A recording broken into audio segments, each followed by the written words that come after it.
Okay, so here's what I got for changing the strings on this guitar. I got my strings, I got the Elixir Nano Webs, and I've got my string winder. Also, I can use this to pop the pins up so that I can release the strings. And I've also, I don't know if this will show up on the camera, but I've got my clipper thingies. Okay, when you're changing the strings on a guitar, you want to make sure that you change one string at a time. You don't want to take them all off and then put the new ones all back on, because you want to make sure that the neck of your guitar keeps the tension. You don't want to change that, because if you take all the strings off and put all the new ones on, it could change the neck angle a little bit, and then you might start having intonation problems. Your action might become a little too high from doing that. So you want to make sure to do one string at a time instead of all of them off and all of them on. So we're going to take off the low E string first. So I just basically wind it down a little bit so it's a little loose. There we go.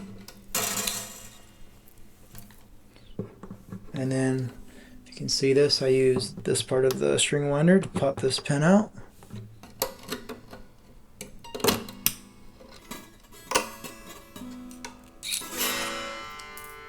We got the low E string off.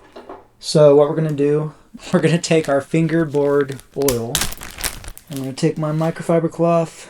We're going to put just a little bit on here like this. A few drops.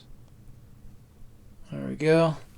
Put a little bit up and down the fretboard here.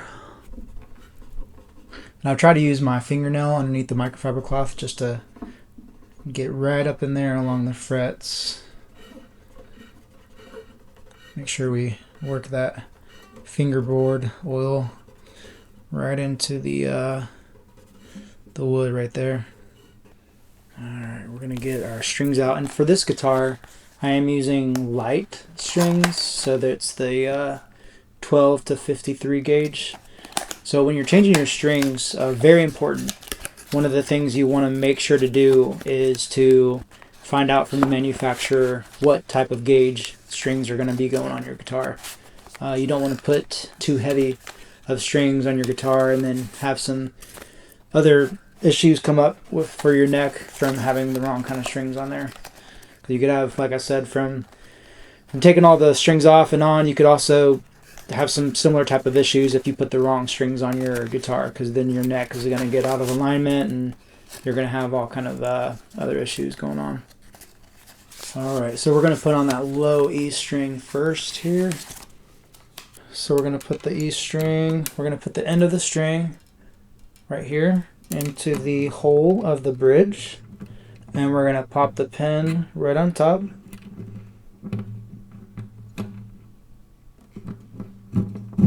And just gently but firmly push it in. There you go. And you kind of want to give a little tug on the string right there and just kind of make sure it's in there. There we go.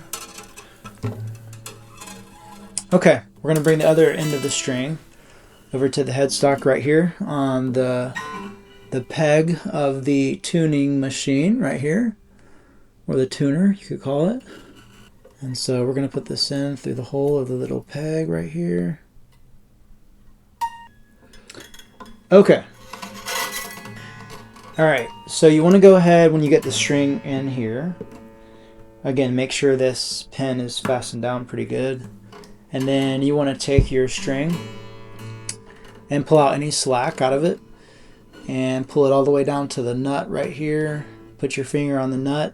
And for this low E string, now each string is going to have a different length that I'm going to do this for, but for this low E string, since it's so thick, I'm going to pull it just with my index finger down to about the first fret right there, maybe just a little bit past it.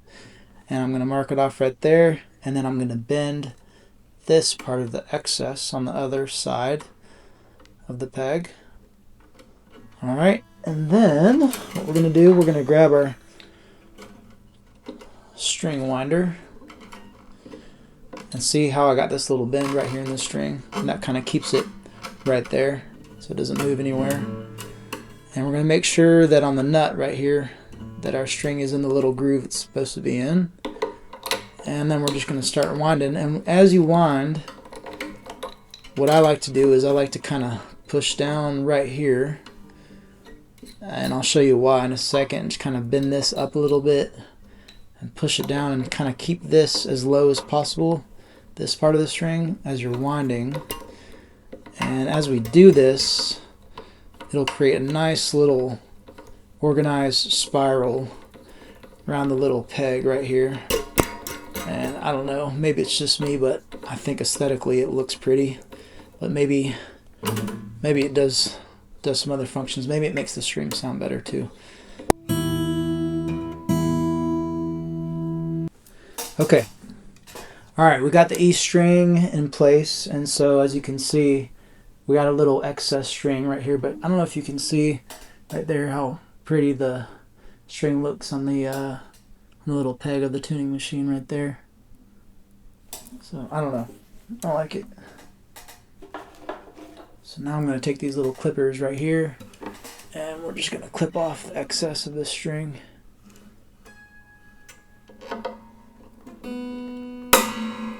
Alright, we got the low E string taken care of. So now we're going to work our way through all the rest of the strings. We got A, D, G, B, and E. So we're going to take care of the rest of the strings right now. Now I forgot to mention that first string that we did, the low E string, was a 53, and this next one, the A string, is a 42.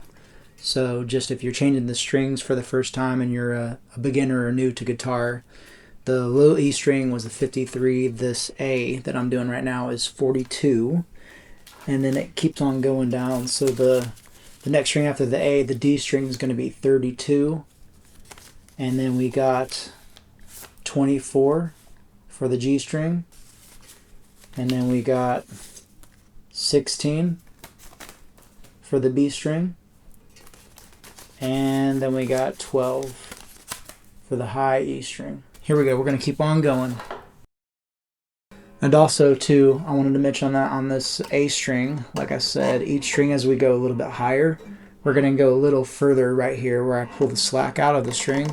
So for this one, instead of going to the first fret like I did the E string, I'm going to go a little further down to maybe just the middle of the first and second fret right there. So I'm going to stop right there and bend the little excess of the string right there. Alright. And again, as I wind, I'm going to try to push down with my finger here, try to keep where the string feeds in. I'm going to try to keep it as low as possible just to get that nice, aesthetically pleasing look to the string right here. And so I'm just going to clip that off the excess right here again. There we go. Alright, we got the D string next, number 32.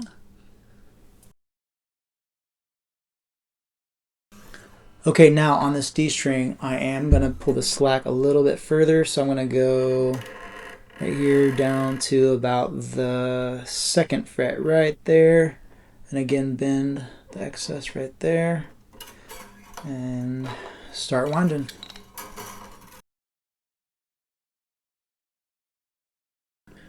Okay, so for this G string, I'm going to pull the slack out a little further.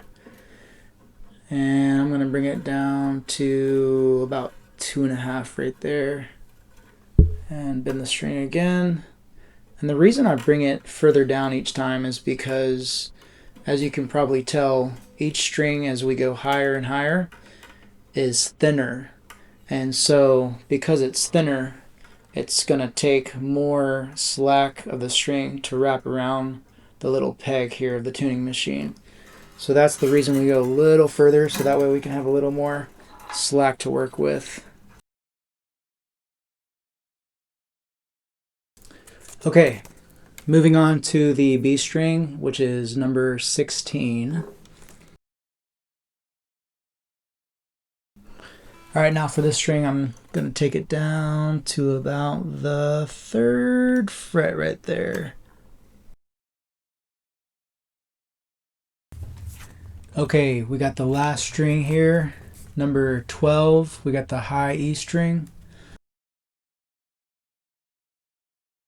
Okay, for this last string, since it's the thinnest one of all, I'm gonna pull it down here to about 3.5 right here, so about halfway past the 3rd fret.